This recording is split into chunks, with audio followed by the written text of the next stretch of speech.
सत्यराम दादू नमो नमो निरंजनम नमस्कार गुरुदेवतः वंदनम सर्वसाधवा प्रणामं पारंगतः परब्रह्म परात्परम सोमम देव निरंजनम निराकारं निर्मलं तस्य दादु वंदनम धर्मस्याष्टविधस्य संस्थितिकरं भूम्यां तनुमाश्रितम् अद्वैतामृतवर्षणं द्विजकुले लोदिग्रहीराजितम्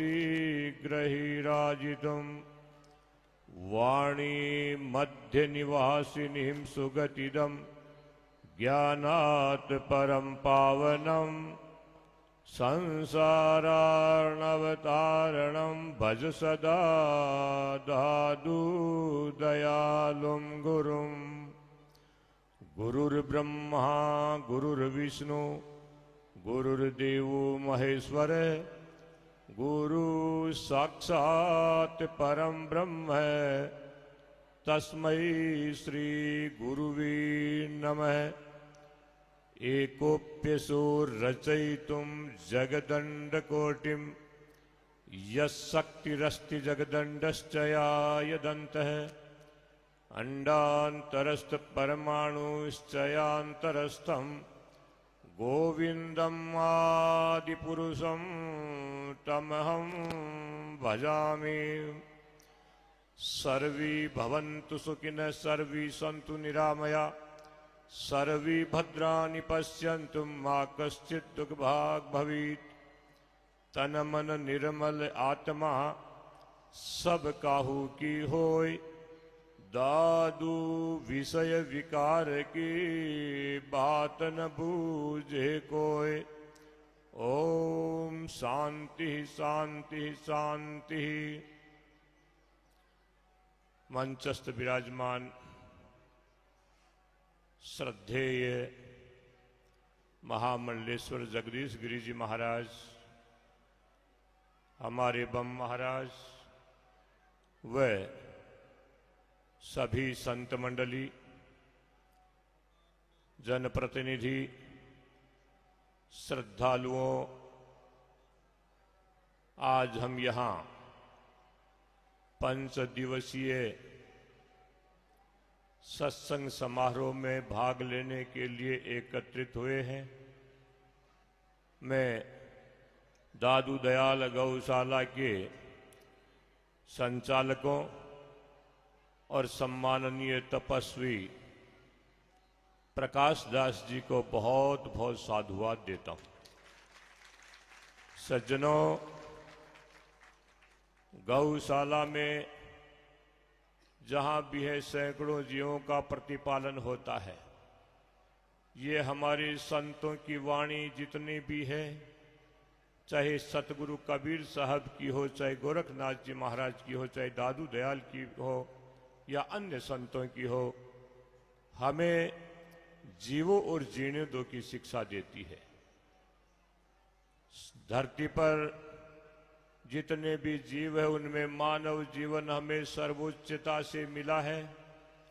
हम उस ईश्वर के अस्तित्व को समझते हैं और नर से नारायण बनने का ये सत्संग का माध्यम होता है, जिनके इन विद्वानों के द्वारा हम श्रवण करते हैं। श्रवण के साथ साथ मनन और जीवन में उतारने की आवश्यकता है। ये कितना बड़ा सौभाग्य देते हैं कि सत्संग के माध्यम से हम कैसे पार उतर सकते हैं। हमारे इन निर्गुण धारा के संतों ने सहज भक्ति दी है। महात्मा संत कवि सुंदरदास जी महाराज अपनी वाणी में फरमाते हैं कि पाय अमोलक देह यह नर क्यों न विचार करे दिल अंदर। काम हूं क्रोध हूं लोभ हूं मोह हूं लूटत है दसों दिश द्वंदर। तू अब वांछित है स्वर्ग लोक हूं काल हूं आय परे सुपुरंदर। छाड़ कुबुद्धि सुबुद्धि हृदय धर आत्म राम भजे क्यों न सुंदर। वास्तविक लक्ष्य जो इनका है ये उस परम प्रभु का ही है। क्यों है? कि संत वाणी कहती है कि मिली है मिनखा देह राम जब कृपा कीनी, तासु अधिक महर साधु की संगत चिन्ही, अधिक भय दयाल शरणागत आयो, जागो पूरब भाग शरण दादू की पायो, ऐसो दाव विचार कर पल भर ढीलन कीजिए, दयाल दास सांची कहे राम भजन कर लीजिए। इन सत्संगों का वास्तविक लक्ष्य जो है उस परम प्रभु का है, जिनके द्वारा हम उस वास्तविक तथ्य को आत्मसात कर सकते हैं। दर्द और प्रभु को आंखों से देखने का नहीं होता है, स्वानुभूति का विषय है। दर्द शरीर में होता है, कोई डॉक्टर आपको आंखों से नहीं बता सकता, परमात्मा को कोई भी आंखों से नहीं बताने वाला, क्योंकि महात्मा नानक देव अपनी वाणी में फरमाते हैं, जो सपनों और देख वो ऐसो जग को जान, इनमें साचा को नहीं नानक बिन भगवान। स्वप्न क्या है? दादू जी महाराज फरमाते हैं, जागत जहां जहां मन रहे सोवत तहां तहां जाए। जागृत अवस्था में जहां मन रहता है स्वप्न में वहीं पहुंचता है। अरे स्वप्न आया हुआ है और हम राजा बन जाते हैं, फकीर बन जाते हैं, हिंसक जीवों से घिर जाते हैं, रोने लग जाते हैं, और जो ही आंखें खुलती है स्वप्न समाप्त होता है। इसी प्रकार से ये दृश्यवान संसार जो हमें चरम चक्षुओं से दिख रहा है, ये आंखें बंद होते ही समाप्त है। सत्य क्या है? सत्य एक परमात्मा है, जिनका इन संतों के मुखार बिंद से निरंतर प्रकाश होता रहता है। हमें बड़ी प्रसन्नता है कि यहाँ प्रकाश दास जी तपस्वी के द्वारा, चाहे भारत के किसी भी कोने में हो, सत्संग के माध्यम से गौओं के प्रति चेतना लाते हैं, जागृति लाते हैं। अरे संतों का तो वास्तविक लक्ष्य भी जागृति का ही है। अरे जागहूं लागहूं राम और नहीं चित्तरे, हरि चरणन को ध्यान सुधरिए नित्य रे, जीव विलंब पीव दुहाई राम की, हरिहा वाजिंद सुख संपत्ति बिना राम नहीं कोई काम की। अरे हम संसार में रहते हैं, हम अपने स्वार्थ के लिए भगवान की सौगंध खाते हैं। सत्यासत्य बोलने वाला दोनों ही भगवान की सौगंध खा रहे हैं, लेकिन ये संत कितनी बड़ी कृपा कर रहे हैं। अरे मनुष्यों, तुम्हारे पास कितनी ही सुख संपत्तियां हो जाओ, मैं भगवान की साक्षी से कहता हूं कि यदि मुख से परमात्मा का नाम उच्चारण नहीं हो रहा है तो ये सुख संपत्तियां किसी भी काम की नहीं है। सज्जनों, जीव का प्रतिपालन ये संतों की वाणी है। संतों की वाणी तो यहां तक फरमाती है कि दुर्बल भूखो देख मुंह नहीं मोड़िए, अरे साईं दिया पठाए तो आधा तोड़िए, आधे में भी आध आध की कोर रे, हरिहा वाजिंद अन्न सरीखा पुण्य और नहीं कोई रे। कैसे कैसे इन संतों ने अपने अनुभव की वाणी दी है। यहाँ गौशाला है, अरे आप हम सबके कुछ भी जो है अंश से इन हजारों गायों का प्रतिपालन होता है, इससे बड़ा और पुण्य क्या हो सकता है। ये संतों की वाणी जीव के प्रति दया का भाव दर्शाती है। स्वयं दादू जी महाराज अपनी वाणी में फरमाते हैं कि सूखा सहजे कीजिए नीला भाने नाय, काहे को दुख दीजिए साहिब है सब माय।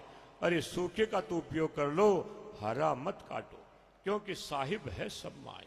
यहाँ मुस्लिम संत पठान अपनी वाणी में, क्योंकि 5 शिष्य पठान दादू जी महाराज के शिष्य हैं और 5 संतों की ही वाणी है। ये रज्जब अपनी वाणी में फरमाते हैं, अरे बकरी पत्ती खात है ताकि काटे खाल, अरे जो बकरी को खाते हैं ताकि कौन हवाल। बकरी कांटे बाढ़ पत्ती खा करके अपना जीवन निर्वाह करती है, और ये दुष्ट लोग जो है ये उसको मार काट के खा रहे हैं। जब उस पत्ते और बाढ़ खाने वाले की स्थिति यह है तो इस मनुष्य की क्या होगी। इसलिए सज्जनों, वास्तविक लक्ष्य जो हमें अभी महात्मा जी ने बताया था ना, गौ सेवा, जीव प्रतिपालक, ये होना चाहिए। और ये पर ही तो सरस धर्म नहीं भाई, पर पीड़ा सब नहीं अजमाई। क्योंकि वास्तविक सत्संग का लक्ष्य भी यही हमारा होता है और संतों की वाणी भी हमें यही बतलाती है। जब तक हम श्रवण मनन निधिध्यासन नहीं करते हैं तब तक जो है सज्जनों इस कान से सुनना और इस कान से निकाल देना। क्योंकि संतों की वाणी फरमाती है कि साधना का सर्वोपरि मन है और मन की ओर जल की गति नीचे की ओर है। जब हम जल को यंत्र से ऊंचा पहुंचा सकते हैं तो इस मन को भी भगवत मंत्र के द्वारा ऊंचा पहुंचाया जा सकता है। सज्जनों, संत वाणी में यदि सूरवीरता है, क्योंकि 3 शब्द संतों की वाणी में आते हैं, काटना, मारना और तारना। काटना है तो कर्मों को काटो, मारना है तो मन को मारो और तारना है तो जीवों को तारो।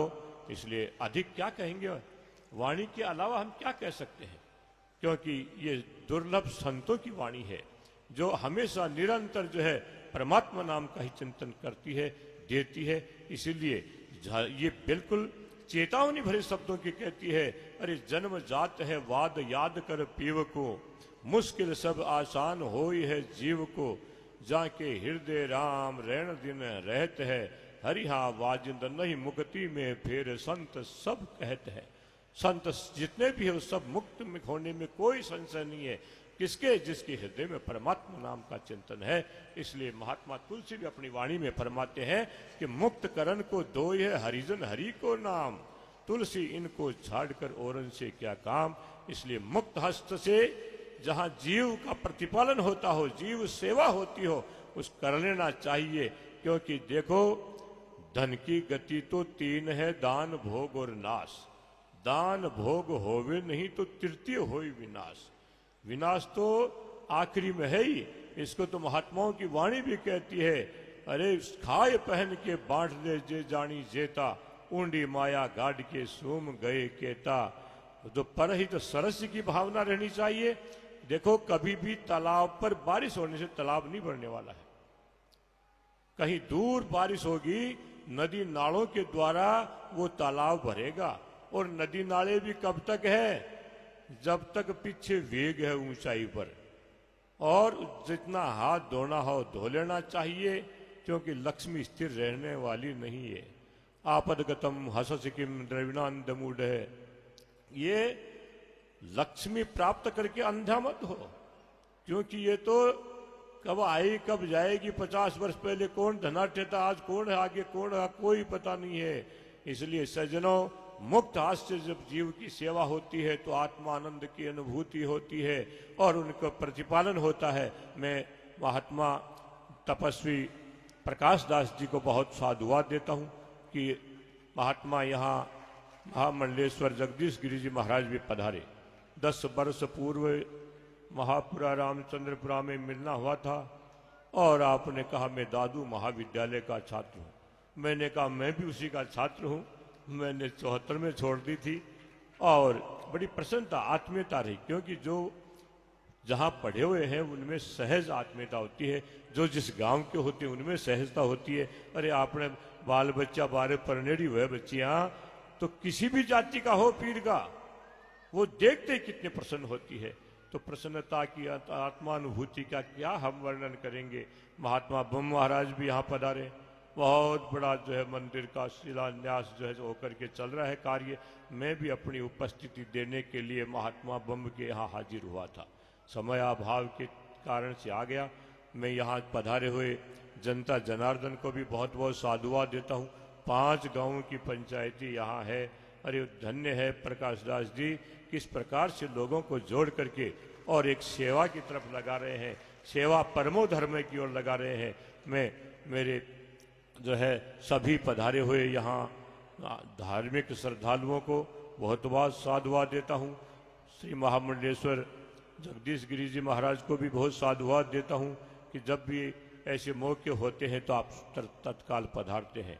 मैं प्रकाश दास जी को पुनः धन्यवाद देता हुआ, यहाँ महापौर साहब भी आए थे, लाटा जी और भी पधारे थे अभी, उन राजनेताओं को भी बहुत धन्यवाद देता हूँ। जनप्रतिनिधियों को भी धन्यवाद देता हुआ अपने वक्तव्य को विराम देता हूँ। और जो है अभी 5 दिन चलने वाला सत्संग को नित्य प्रति श्रवण करके जीवन में उतार लेंगे तो कल्याण ही कल्याण है। हरिओम तत्सत। तीसरी काली